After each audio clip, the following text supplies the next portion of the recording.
Panorama group, जो सोचता है वो करता है। नमस्कार, news art special with Kanhaiya Bhilari programme में आप सभी दर्शकों का बहुत बहुत स्वागत है। मैं हूं करिश्मा और हमारे साथ मौजूद हैं न्यूज आर्ट के मैनेजिंग एडिटर कन्हैया भिलारी। सर नमस्कार। नमस्कार नमस्कार। सर, जदयू ने नई प्रदेश कमेटी बनाई है और पुराने नेताओं की इसमें से छटनी हो गई है। सर, अचानक क्यों नया कमेटी बनाया गया? अब काहे नया कमेटी बना गया? चुनाव आ रहा है, अब उसमें तो ये हो रहा है कि बहुत सारे लोग निष्क्रिय थे। अब जंबो जेट था ना जी, 260 लोग थे, तो जंबो जेट था, उसमें बहुत सारे लोग निष्क्रिय थे। अब कितने लोगों को, 145 लोगों को शायद निकाल दिया गया है ना। 145 शायद क्या, 145, 115, 260 का था। तो ऐसा नहीं होगा कि उसमें सब निष्क्रिय ही होंगे, लेकिन चर्चा तो यही है कि जो निष्क्रिय थे, एक्टिव नहीं थे संगठन में, उनको हटा दिया गया। जो एक्टिव थे 75, उनमें से उनको रख लिया गया है। बाकी जो है 40 लोगों को, 40 नए लोग रखे गए जो एक्टिव रहे हैं हमेशा। और जातीय समीकरण भी ठीक ठाक रखा गया है, हालांकि उसमें तो ज़्यादा थे, लेकिन इसमें भी ओबीसी के 50 से ज़्यादा होंगे। कुर्मी सबसे ज़्यादा हैं, 25 हैं, लेकिन उसमें ज़्यादा थे। हालांकि ये भी कहना है कि नहीं, वैसे उन लोगों को जो हटाए गए हैं उनमें बहुत सारे ऐसे हैं जिनको चुनाव लड़ना है, और नीतीश कुमार ने इसलिए उनको संगठन से निकाल करके कि आप जाइए और अपने क्षेत्र में जाकर के तैयारी कीजिए, ये भी बात आ रही है। लेकिन इसमें हमको दम नहीं लगता है, मुझे इसमें दम नहीं लगता है कि ऐसी बात होगी। निष्क्रिय रहने वाली बात जो है ज़्यादा कन्विंसिंग है, क्लोज टू द ट्रूथ है कि इन लोग जो है। लेकिन ये भी कुछ न कुछ है कि जैसे मैं जानता हूँ बहुत है जिनको चुनाव लड़ना है, लेकिन चुनाव लड़ने वाले तो संगठन में भी हैं। महासचिव बनाया गया है रोहतास जिला के वशिष्ठ सिंह हैं, 15 से 20 रहे भी हैं एमएलए, 20 में हार गए, तो मानेंगे थोड़े, तो लड़बे करेंगे। तो लड़ता आदमी है वशिष्ठ सिंह, कुर्मी समाज से हैं। तो और भी कई लोग मैं देखा कि वो जो लड़ने वाले हैं, मानेंगे छोड़ेंगे थोड़े। दोनों तरह की बातें हैं, दोनों तरह की बात है। अब आप अपने अनुसार समझिए कि कौन सही हो सकता है। दोनों तरह की बातें आ रही हैं, तो इसमें सही कौन है, गलत कौन है, या दोनों में, दोनों को ले लें, दोनों में कुछ सही कुछ गलत है। लेकिन जिस तरह से मैं लिस्ट देख रहा हूँ हटाया गया है जिन जिन लोगों को, उसमें एक से एक धुरंधर भी लोग हैं। और सबसे बड़ी बात कि ये राजनीतिक सलाहकार समिति को कंप्लीट भंग कर दिया गया। ये भी, इसका पुनर्गठन तो हुआ नहीं, अब पता नहीं बनाएंगे कि नहीं। 173 सदस्य थे नीतीश कुमार ने जो बनवाया था, और उसमें आज तक कोई बैठकों नहीं हुई। जुलाई 2023 में बना था, अभी तक बैठक।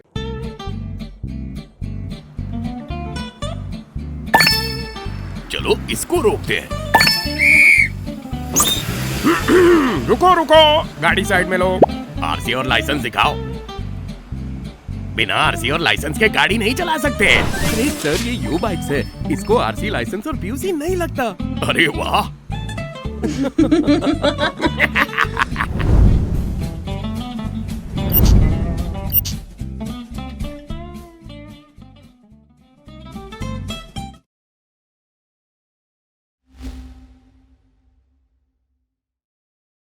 काय कर काम है, समझे में नहीं बताएगी ना कि हम लोग से कोई ना सलाह लिया जाता है।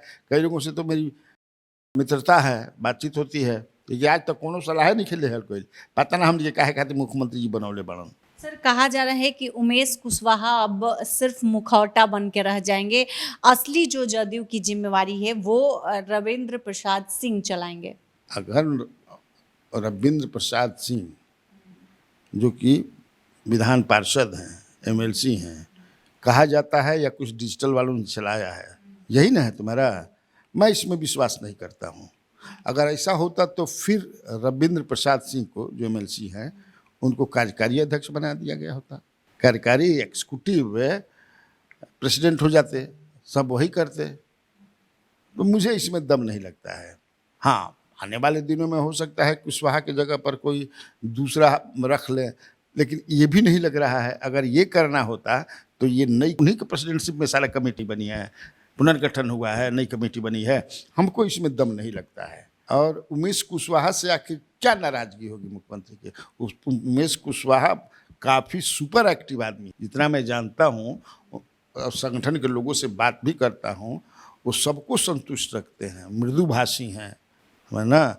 इसलिए मुझे ऐसा नहीं लगता है। देखें नहीं, पिछले दिनों जो एक कार्यक्रम में मैं देख रहा था, कोई कार्यक्रम था, अशोक चौधरी ने उस कार्यक्रम को किया था, अशोक चौधरी जी ने वेटनरी कॉलेज के मैदान में, उसमें उनको मंच पर जो है, नहीं है उधर के एक MLA हैं जो लंगोटा पहन करके चले गए थे, गोपाल मन, हाँ, लगभग बेइज्जत कर दिए, कितना कहाँ कुछ। मैंने कई ऐसे उदाहरण हैं उनके नेतृत्व में, संगठन में JDU मजबूत ही हुई है, तो क्यों नीतीश कुमार।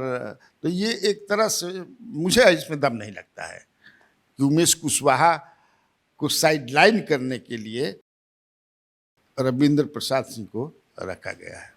सर, प्रशांत किशोर आज महिलाओं का जुटान करने वाले हैं और प्रधानमंत्री नरेंद्र मोदी पर हमलावर दिख रहे हैं और उन्होंने कहा है कि वोट बिहार की जनता से लेते हैं और विकास गुजरात का करते हैं। इस पर क्या कहेंगे सर? नहीं, देखो, महिलाओं का जुटान करने वाले हैं, नहीं किए हैं। आज सवेरे ही से कुल महिला वे शुरू हो गई बड़ी सन, वो बापू सभागार में ही करते हैं, कगो मीटिंग कर चुकल माँ, बढ़िया धसान हो गई रहे, बहुत आदमी आ रहे हैं। यूथ का भी किए थे, खूब आदमी आया था, उसके पहले भी किए थे। इसके बाद फिर 3 सितंबर को सुने रख रहे हैं अकलियत का। गुजरात का विकास आज से थोड़े नरेंद्र मोदी के कार्यकाल में ही गुजरात का विकास थोड़े हुआ है। गुजरात बहुत डेवलप्ड स्टेट है, आज से थोड़े है। लेकिन तब वो इस आधार पर कह रहे हैं और बराबर कहते रहे हैं कि भाई गुजरात के लिए फंड ज़्यादा जाता है, चाहे स्पोर्ट्स के लिए हो, चाहे सब मद में वहाँ पैसा ज़्यादा जाता है, जबकि जाना चाहिए बिहार के लिए। वो चूँकि अभी प्रशांत किशोर बिहार सेंट्रिक पॉलिटिक्स कर रहे हैं, वो लगे हुए हैं कि हम सत्ता में एक रिवॉल्यूशनरी चेंज करें, उसी में वो लगे हुए हैं। और ये भी एक उन पर आरोप आता है कि वो बीजेपी के प्रति सॉफ्ट हैं। लेकिन जो तुम कह रहे हो, जो बयान दिए हैं, जो उन्होंने कहा है, तो इससे तो नहीं लगता है कि बीजेपी के प्रति सॉफ्ट हैं। वो इक्वल, मतलब वो सबको जो है देख रहे हैं कि किस तरह से जो है बिहार में विकास अवरुद्ध है। यहाँ के जो बेरोजगार युवक हैं, चाहे लोग हैं, वो पलायन कर गए हैं, वो चले जाते हैं दूसरे जगह, लाखों लाख जो है। और जिस तरह से वो कहते हैं कि हम उनको ला करके यहाँ ऐसी व्यवस्था करेंगे कि व्यवस्था करेंगे, बोल रहे हैं ना जी। तो जो कह रहे हैं उस बात में सच्चाई भी है कि बिहार को आज ही नहीं, जब से जो है सरकार बनी है नरेंद्र मोदी की, या उसके पहले भी, हम ही नहीं कि केवल नरेंद्र मोदी हैं, बिहार के साथ नाइंसाफी तो होते रहा है, जो इंसाफ होना चाहिए। और यहाँ के लीडर्स भी उसके लिए जिम्मेवार है। लालू प्रसाद यादव भी बहुत मजबूत हुआ करते थे एक समय में, वो चाहते तो विशेष राज्य का दर्जा मिल सकता था, सब लोग समान रूप से लड़ते तो, लेकिन ऐसा नहीं हुआ, दुर्भाग्य है। एक ये जो आरोप उन पर लगता रहा है, नीतीश कुमार को तो अपने फायरिंग रेंज में रखते हैं, लालू प्रसाद यादव को तो रखते हैं, तेजस्वी को रखते हैं, लेकिन he has soft corner for BJP, वो तो अब नहीं है। तो कोई नहीं ना कहेगा अब तो, क्योंकि वो जब जो सत्ता में रहा है, तो सत्ता में बीजेपी नीतीश कुमार रहे हैं साथ साथ, और तेजस्वी यादव लालू यादव रहे हैं, या कांग्रेस रही है, तो सबको आप तब न लोग ये विश्वास भी करेंगे कि नहीं भाई ये आरोप सही नहीं है। प्रशांत किशोर सबको जो है समान रूप से अपने फायरिंग रेंज में रखे हुए हैं। जिन लोगों ने बिहार पे राज किया है इतने दिन तक, 30 वर्षों तक, 15 उनका ले लो, आप 30 वर्ष से ज़्यादा ही ना हो गए जी।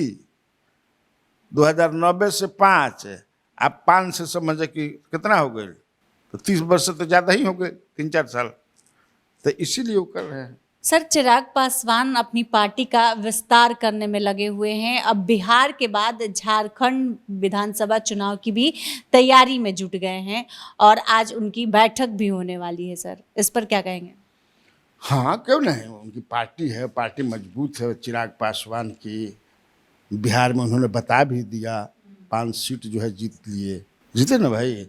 तो उनका उम्र भी अभी है, बहुत दिन राजनीति करेंगे तो अपना पांव फैलाएंगे ना। मुकेश सहनी भी जब चुनाव यहाँ लड़े तो उत्तर प्रदेश में भी लड़े, लड़े थे कि नहीं लड़े थे? अब वो झारखंड में वो भी लड़ने की तैयारी कर रहे हैं कि हम भी झारखंड में लड़ेंगे। अभी जो बिहार में लीडर हैं आगे बढ़ रहे हैं और इनसे लगता है कि ये भविष्य के यही निर्माता होंगे। मैंने बिहार में जो कुछ भी होगा राजनीति अब इन्हीं लोगों के इर्द गिर्द होगा। उसमें चिराग पासवान है, मुकेश सहनी है, प्रशांत किशोर भी नए में आ गए, तेजस्वी यादव हैं, सम्राट चौधरी हैं, यही लोग ना हैं जी। तो वो 28 सीट मांगे हैं, तो 28 सीट थोड़े बीजेपी दे देगी, या फिर अलग से लड़ेंगे। वो कहेंगे कि भाई हम अलग से लड़ेंगे, तब ना आप 28 या 30 पर लड़िएगा। जैसे बिहार में 2020 में वो लड़े थे, जितना सीट मिला था उसमें वो संतुष्ट नहीं थे, उनको लड़ना था ज़्यादा। अंत में वो अकेला चल करके और बहुत सीटों पर लड़ गए। तो हो सकता है कि अकेले चले, क्योंकि 28 सीट तो नहीं मिलने जा रहा है। उधर नीतीश कुमार भी, अब तो तुमको जमशेदपुर पूर्वी पर भी रघुबर दास गवर्नर जो है उड़ीसा के, वो करें कि हमारी पतोह लड़ेगी, बहू लड़ेगी।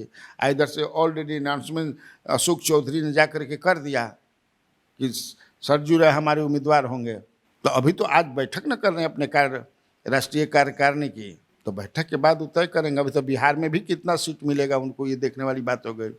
इसलिए कि नीतीश कुमार या राजद भाजपा जो है, कल ही हम लोगों ने ऐसा स्टोरी किया था कि नीतीश कुमार घेराबंदी इनकी कर रहे हैं, वो बदले लेने की मूड में है कि 20 वाला बताए। तो उधर पशुपति पारस को भी करके अध्यक्ष मिल रहे हैं। तो राजनीति तो कुछ न कुछ एनडीए में ही बदल रहा है, कुछ दूसरा शेप लेते जा रहा है। तो ठीक है, तो लड़ेंगे तो उसमें क्या दिक्कत है? सर, श्याम रजक काफी शांत है जब से उन्होंने इस्तीफा दिया है, कहाँ जाएंगे सर श्याम रजक? शांत कहाँ है?